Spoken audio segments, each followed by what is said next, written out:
Malayalam big boss season 7 പുതിയ updation നോക്കാം. നമ്മുടെ ബിന്നിയുടെ ഭരണത്തിലുള്ള ഒരു കിച്ചൺ ആയിരുന്നു കേട്ടോ ഈ ഒരാഴ്ച. പല പല മാറ്റങ്ങൾ വന്ന കിച്ചണും കൂടിയായിരുന്നു. പഞ്ചസാരയൊക്കെ ആർക്കെങ്കിലും വേണമെങ്കിൽ ലക്ഷ്മിയോട് അനുവാദം ചോദിക്കണം. അതുപോലെ തന്നെ രാവിലത്തെ ചായയൊക്കെ വേക്കപ്പ് കഴിഞ്ഞ് 1 മണിക്കൂർ കഴിഞ്ഞാണ് കേട്ടോ എല്ലാവർക്കും കിട്ടുന്നത്. ഈ രാവിലത്തെ ചായ ഇത്രയും ഡിലേ ആകുന്നത് കൊണ്ട് തന്നെ പലർക്കും ബിന്നിയോടും കിച്ചൺ ടീമിനോടും ഒരു വിദ്വേഷവും ഒരു വെറുപ്പൊക്കെ മനസ്സിലുണ്ട്. ആ സമയത്താണ് ഇന്ന് രാവിലെ ബ്രേക്ക്ഫാസ്റ്റ് വളരെയധികം ഡിലേ ആയത്. അപ്പോൾ അക്ബർ പറയുന്നത് ഈ ആഴ്ചത്തെ കിച്ചൺ ടീം ഭയങ്കര ബോറാണ്. അനീഷിനാണെങ്കിൽ വിവരമില്ല. കാരണം അനീഷ് കിച്ചണിൽ കയറി നിൽക്കുകയാണ് ഈ ബിന്നിയേനെയും കിച്ചൺ ടീമിനെ ഹെൽപ്പ് ചെയ്യാൻ വേണ്ടി. അതുകൊണ്ടാണ് കേട്ടോ അക്ബർ അങ്ങനെ പറയുന്നത്. എന്നിട്ട് അക്ബർ തന്നെ പറയുന്നു കിച്ചണിൽ ബിന്നി മാത്രമുണ്ട്, അനൂരാണെങ്കിൽ പാടില്ലെന്ന് പറഞ്ഞു.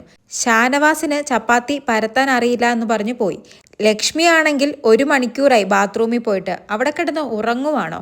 കിച്ചൺ ടീം ഇന്നലെ തൊട്ട് ഭയങ്കര മൊടയാണ്. ഇന്നലെ കിച്ചൺ ടീമിൽ പ്രശ്നമുണ്ടാക്കിയത് ലക്ഷ്മിയും ഷാനവാസും കൂടിയായിരുന്നു കേട്ടോ. അപ്പോൾ ഒനീൽ പറയുന്നത് ഞാൻ അവരോട് പറഞ്ഞതാണ്, ഞാൻ അവരെ ഹെൽപ്പ് ചെയ്യാം, ഒരു കുക്കർ മാറ്റിയിട്ട് അവിടെ ഒരു ദോശക്കല്ലും കൂടി വെച്ച് ചപ്പാത്തി ചുടാം എന്നൊക്കെ. പക്ഷെ അവർ സമ്മതിക്കണ്ടേ? അവർ മനഃപൂർവ്വം ഡിലേ ആക്കുന്നത് പോലെയാണ് എനിക്ക് തോന്നുന്നത്. ഷാനവാസും ഇന്നലെ ഈ ഒരു കാര്യം പറഞ്ഞിരുന്നു. കാരണം എല്ലാവരും ഇന്നലെയും രാവിലെ ചായ ഇതുവരെ കിട്ടിയില്ല എന്ന് പറഞ്ഞപ്പോൾ ഷാനവാസ് ബിന്നിയോട് പോയി പറഞ്ഞു. കാരണം ബിന്നിക്കാണ് ചായ ഇടേണ്ട ആ ഒരു ഡ്യൂട്ടി.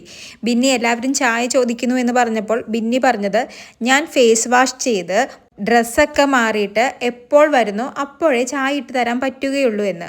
8 ആഴ്ചയായി ഈ സീസൺ തുടങ്ങിയിട്ട്. ഇതുവരെ ഇല്ലാതിരുന്ന നിയമങ്ങളും ചിട്ടവട്ടങ്ങളൊക്കെയാണ് ബിന്നി ക്യാപ്റ്റനായി കിച്ചണിൽ വന്നപ്പോൾ ഉള്ളത്. എന്തായാലും ഇത് പറഞ്ഞ് എല്ലാവരും ബിന്നിയെ നോമിനേറ്റ് ചെയ്യും, അതായത് ജയിൽ നോമിനേറ്റ് ചെയ്യും എന്നൊക്കെ പറഞ്ഞിരിക്കുകയാണ്. എന്താകുമെന്ന് കാത്തിരുന്ന് കാണാം. കൂടുതൽ ലൈവ് അപ്ഡേറ്റുകളുമായി വീണ്ടും വരാം.